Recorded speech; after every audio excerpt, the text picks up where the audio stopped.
open your fridge right now. Soda, yogurt, leftover pizza, maybe fruit flown in from across the planet. To your ancestors, none of this is food. So what did they actually eat? The answer would horrify most people today. Scientists found proof in caves around the world. Proof that changes everything we thought we knew about our species. To understand it, we go back to the beginning, roughly 3 million years ago. Your earliest ancestors weren't hunters. They were scavengers.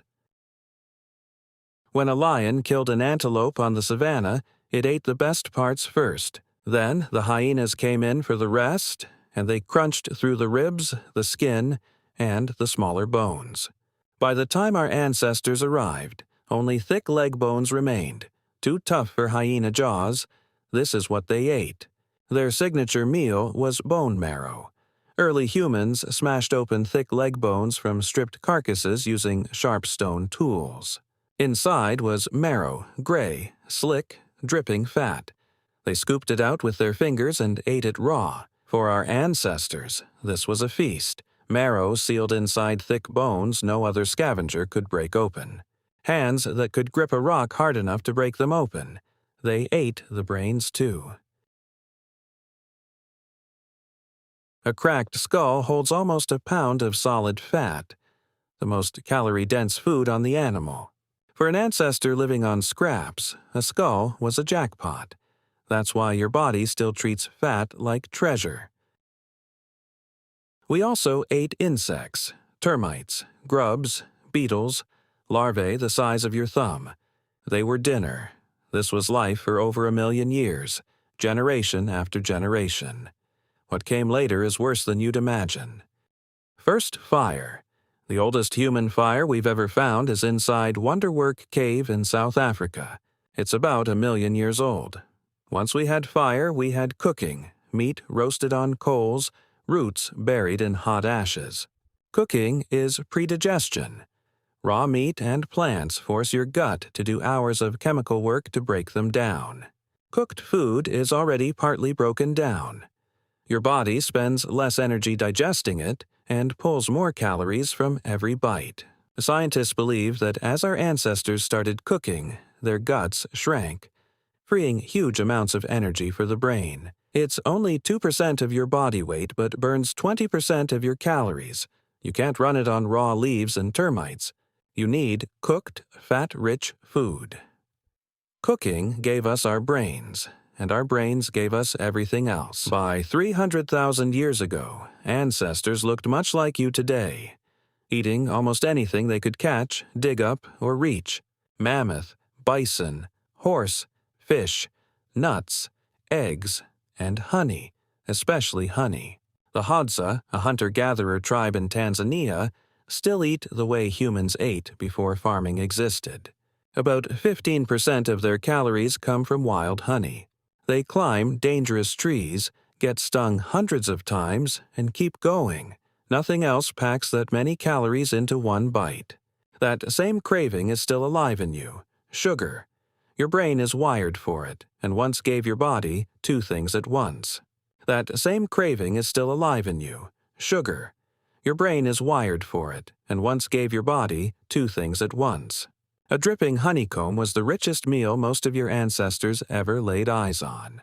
This program is still running inside you. Your body can't tell the difference between honey in a tree and a donut. Modern food turned that ancient signal into a business. Almost every packaged food is sugar in disguise. That's why you can't stop eating it. Your body is still trying to store fat for the next time food runs out. But sugar wasn't the only thing your body got hooked on. So what else did your ancestors learn to crave? Meat. A single mammoth could feed a tribe for weeks. One big kill saved hundreds of hours of picking berries and digging roots. That saved time became time to raise children, teach skills, make tools, tell stories by the fire. That's why you still crave protein. Every craving you have today was shaped by survival, but one we still struggle to admit. In England's Gough's Cave, researchers found human bones from 14,700 years ago, telling a story no one wanted to read. The skulls had been cleaned with stone tools. The face and the base had been removed. What was left was the top of the skull, shaped rim by rim into a cup. The long bones were cracked open just like ancestors once cracked antelope bones for marrow. And here's where it gets worse. This wasn't starvation. The cave also held horse and deer remains. There was plenty to eat. A 2017 study. 125,000 calories. A bison, 600,000. A mammoth, 3 million. Not efficient food, a choice.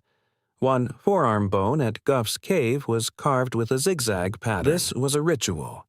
Similar remains turn up across Europe, Germany, France, Spain, Croatia. For hundreds of thousands of years, humans did this to each other, not always to survive. For hundreds of thousands of years, humans did this to each other, not always to survive.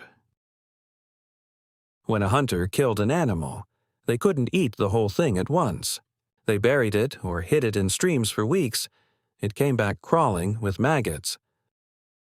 They ate it anyway. Researchers think they may have preferred it. Bacteria had already broken it down.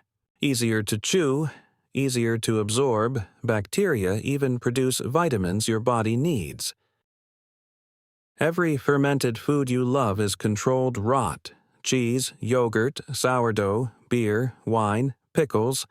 Your taste for cheese didn't start in France. It started on a savanna, eating something far worse. Every craving today, for fat, salt, sugar, the richest thing you can find, is still running. Your body doesn't know grocery stores. It only knows eat what's rich, eat what's rare, eat now. At 11 p.m., opening the fridge though you're not hungry, that's a 3-million-year-old program. Still scanning, still trying to keep you alive, but the world it was built for is gone. Drop a modern human into the world of 50,000 years ago, and they'd die within days. Half the plants would be a mystery. You couldn't hunt, climb for honey, or crack a bone for marrow. You would die staring at a landscape full of food you could not see. Drop a 50,000-year-old human into your kitchen, and they'd think they'd entered a god's pantry. Bread someone else baked, milk fresh for weeks, fruit from places they'd never heard of, food nobody had to chase. The richest place anyone had ever walked into. For millions of years, every human alive was hungry and tired. You might be the first who isn't.